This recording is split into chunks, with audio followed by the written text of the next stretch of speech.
যারা মধ্যবিত্ত নিম্নবিত্ত পরিবারের শিক্ষিত ছেলেদের তারা কিভাবে দেখছে ঘটনাটি? আজকে এই যে সামাজিক অস্থিরতা একটা তৈরি হয়ে গেল, এত জনের চাকরি একসঙ্গে বাতিল হয়ে গেল, এর জন্য দায়ী তো রাজ্য সরকার, রাজ্য সরকারের ক্যাবিনেট, তৃণমূল সরকার।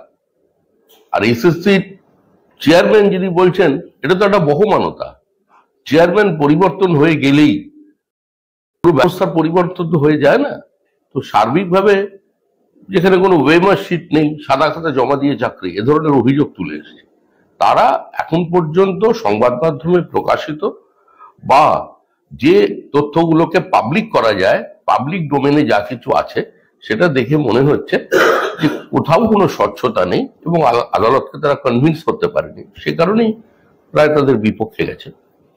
কুণাল ঘোষের তরফ থেকে গতকাল মুখ্যমন্ত্রী যে দাবি করেছিলেন, আরো এক ধাপ এগিয়ে কুণাল ঘোষ বলছেন যে বিজেপি এবং আদালতের একদম গটাতে এই ধরনের একটা রায় হয়েছে, এটা বিজেপির গটা ম্যাচ। কুণাল ঘোষ বলেছিলেন যে কয়েকজনের পাপের জন্য আজকে নির্বাচনের মধ্যে দলকে এতটা অস্বস্তিতে পড়তে হয়েছে। তিনি এখানেই বলে থেমে যাননি, তিনি বলছেন পার্থ চট্টোপাধ্যায়ের মতো গুটি কয়েক লোকের পাপের কারণে আজকে এই অবস্থা তৈরি হয়েছে। তাহলে কুণাল ঘোষের বক্তব্যে এটা প্রতিষ্ঠিত যে পাপ হয়েছে, চাকরি বিক্রি হয়েছে, বেনিয়ম হয়েছে, পুরো ব্যবস্থাটাকে ধ্বংস করা হয়েছে। এটা তো তৃণমূল কংগ্রেস অ্যাডমিট করেছে। আজকে সিদ্ধার্থ মজুমদার বলছেন প্রেস কনফারেন্স থেকে যে আমরা আপাতত বুঝেছি নতুন নিয়োগ প্রক্রিয়া করতে হবে, যেখানে নতুনরা আবেদন করতে পারবেন, তবে রায়ের ব্যাখ্যা নিয়ে আমাদের ধোঁয়াশা আছে। সুপ্রিম কোর্টের কাছে এই রায়ের ব্যাখ্যা চাই। সুপ্রিম কোর্টের কাছে চান? আমাদের অবস্থান অত্যন্ত স্পষ্ট। তৃণমূল কংগ্রেস গোটা চাকরির ব্যবস্থাটাকে একটা খোলা বাজার বানিয়ে দিয়েছিল। তৃণমূল কংগ্রেসের কারণে কিছু প্রকৃত মেধাসম্পন্ন ছাত্রছাত্রী যারা নিয়োগ পেয়েছিলেন তারা আজকে বঞ্চিত হচ্ছেন। তারা যাতে কোনো ধরনের প্রতারণার শিকার না হন, তারা যাতে তৃণমূল কংগ্রেসের এই সার্বিক দুর্নীতির কারণে তাদের যাতে কেরিয়ার শেষ না হয়ে যায়, সেটা আদালতেও দেখা দরকার এবং আমরা তাদের সর্বতোপ্রকার আইনি সাহায্য দেব, আমরা তাদের পাশে আছি। এসএসসি চাকরি বাতিল নিয়ে বৈধ অবৈধের বিচার হলো, কিন্তু যোগ্য অযোগ্য এখন বিচার করতে পাওয়া যাচ্ছে না। এসএসসি নিয়ে চাকরি বাতিল, বৈধ অবৈধ যারা আছে তাদের কারা যোগ্য অযোগ্য বিচার হচ্ছে না, কি বলবেন? আমরা তো বলছি পুরো ব্যবস্থাটাই একটা লুট। যোগ্য অযোগ্যটা আজকের দিনে প্রতিষ্ঠা কে করতে পারে? যারা পুরোপুরি এই পরীক্ষাটা নিয়েছিলেন তারা। তো তারা যদি সেটাকে পাবলিক ডোমেনে না আনতে পারেন, তারা যদি তাদের কোনো সাপোর্টিভ ডকুমেন্ট জমা দিতে না পারেন, তাহলে তার জন্য তো অন্য কেউ দায়ী নয়।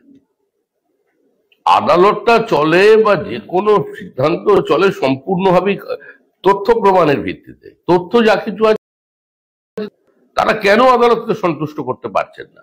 কেন প্রতি ক্ষেত্রেই আদালতের অবস্থান আজকে এসএসসি কিংবা রাজ্য সরকারের বিরুদ্ধে চাইছে?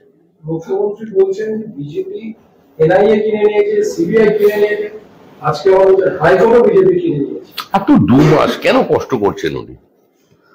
2 মাসের ব্যাপার তো, 2 মাসের পরে তো উনি প্রধানমন্ত্রী, ওনার থেকে মানুষ এটা শুনতে চায় না। উনি বলুন তার ক্যাবিনেটে কে কিভাবে কাজ করবেন, উনি বলুন এতগুলো দলকে নিয়ে যে সরকারটা চালাবেন তার ন্যূনতম কর্মসূচি কি হবে, এসব নিয়ে উনি আলোচনা করুন। এটা তো লোকসভা নির্বাচন, এটা পঞ্চায়েতের নির্বাচন হচ্ছে না, বিধানসভার নির্বাচন হচ্ছে না, কলোনি কমিটির নির্বাচন হচ্ছে না। এই ধরনের বক্তব্য, আক্রমণ, কোনো মানুষ তো এগুলো শুনতে চাইছে না। 5400 জন অযোগ্য সিবিআই দেওয়া তালিকা এবং এসএসসি তালিকায় তা স্পষ্ট রয়েছে।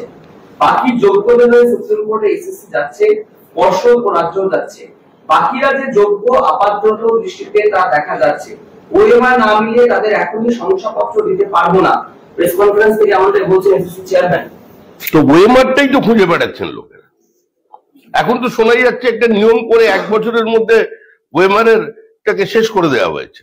ওএমআর প্রিজার্ভ 1 বছরের বেশি সময় করা যাবে না, এরকম নাকি সিদ্ধান্ত নিয়েছিলেন। ওএমআরটা পাওয়া গেলে সমস্ত গল্প শেষ হয়ে যায়, সেটা কোথায়? সেটাই তো খুঁজে বেড়াচ্ছে। এই প্রসঙ্গে 2016 সালে নতুন আইন করে ওএমআর সিট সংরক্ষণের সময়সীমা 1 বছর পরে এসএসসি নিয়োগ দুর্নীতি ঢাকতে কি কম সময়ে নিয়োগ দুর্নীতিটা পুরোটাই একটা পরিকল্পিত লুট।